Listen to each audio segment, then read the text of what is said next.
Hello， 大家好，我是小王。今天呢，我要分享一道美食——麦片南瓜。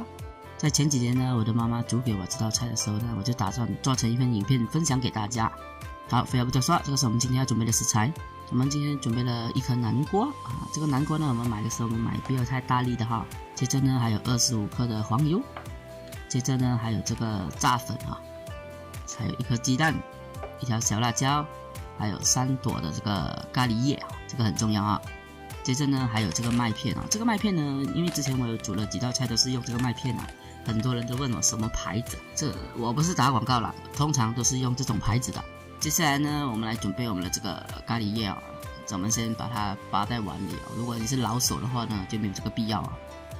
接着呢，我们准备我们的小辣椒啊，这道菜呢会有稍微一点点辣，会比较好吃的。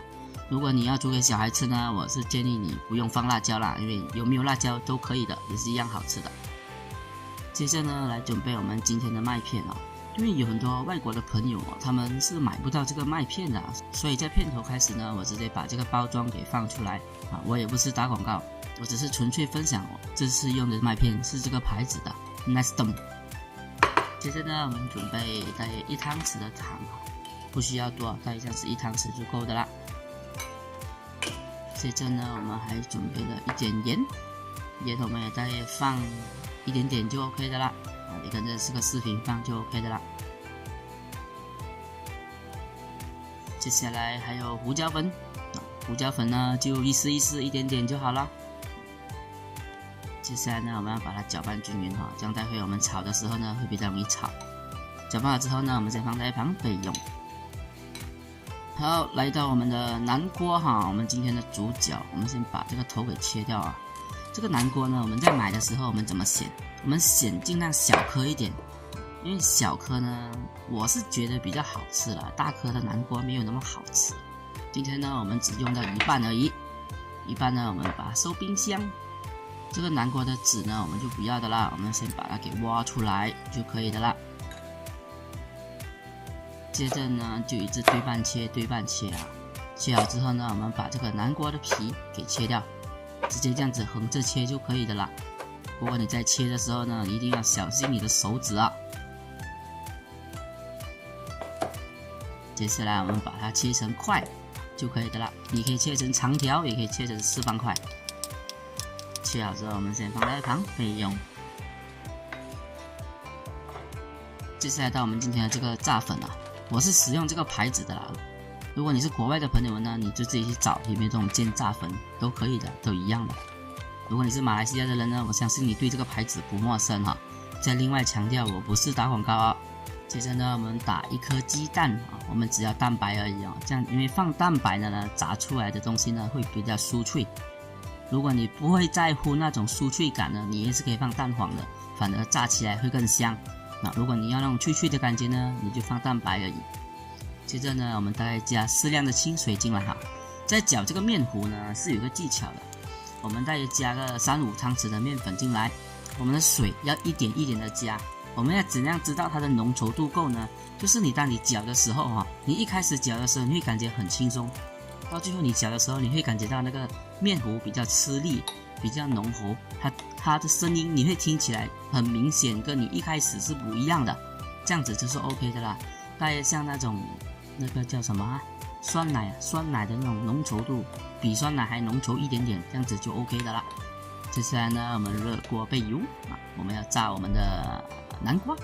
炸南瓜呢，我们一开始我们先把油温大约升到7-8成热，这样子就 OK 的啦。之后呢，我们把那个火候控制在中小火这样子。因为我们加入南瓜的时间要一点时间哈。接着呢，我们可以直接把我们的南瓜加入我们的面糊，把它裹上一层薄薄的面糊就可以的了哈，不要太厚哈，太厚炸出来是不好吃的哈，只要薄薄一层就够的啦。像这样子，一次性把它给加到完下来是没关系的。南瓜呢，我们大约炸个6-8分钟这样子啦，我们都是用中火全程慢炸就够的啦。你不用怕它里面不熟，南瓜很容易熟的，你炸到它外面已经酥脆之后呢，它的里面正常都是已经好了，切记不要用大火炸。我们炸在6-7分钟之后呢，我们先把它给捞起啊，因为待会呢我们要做2次复炸哈，我们要把这个油给逼出来，而且这样子炸还会更加酥脆哦。我们把油温提高之后呢，我们把我们的南瓜给丢进来，我们做2次复炸。2次复炸呢，我们大约炸个10来秒就 OK 的了，10秒左右就可以的啦。10秒之后呢，我们一定要很速度的把它给捞起来哈，不然很容易就黑的啦。接下来呢，我们来开始炒我们的麦片啦。我们先加入我们的黄油，在炒这个黄油呢，我们全程一定要开小火啊。接下来呢，我们再加入我们的这个咖喱叶跟这个小辣椒，同样的我们全程开小火。待会我们炒麦片的时候呢，也是全程开小火就够的啦，不可以开大火啊，切记啊，一定要记得啊，这个不可以开大火哈。加入我们的麦片之后呢，我们就要用一点耐心，慢慢给它炒香的啦。再炒个5分钟左右吧，你会感觉到，因为我们开的是小火嘛，我们炒的要用一点时间，我们要慢慢把这个麦片香味给炒出来，你会闻到这个咖喱也融入这个麦片香，这个味道啊，真的是一级棒啊！好，接下来呢，炒到你闻到这个麦片香味已经出来之后哈，我们就可以直接加入我们的南瓜啦，再把它炒个7、8下，给它炒至均匀，就可以开始吃饭喽。好，今天就分享到这里。如果也喜欢这道菜的话呢，你们也可以在家试试看哦。有什么关于烹饪不明白的地方，可以在影片下方留言告诉我。喜欢我的视频，请记得按赞、订阅、分享给你的朋友。我们下期再见。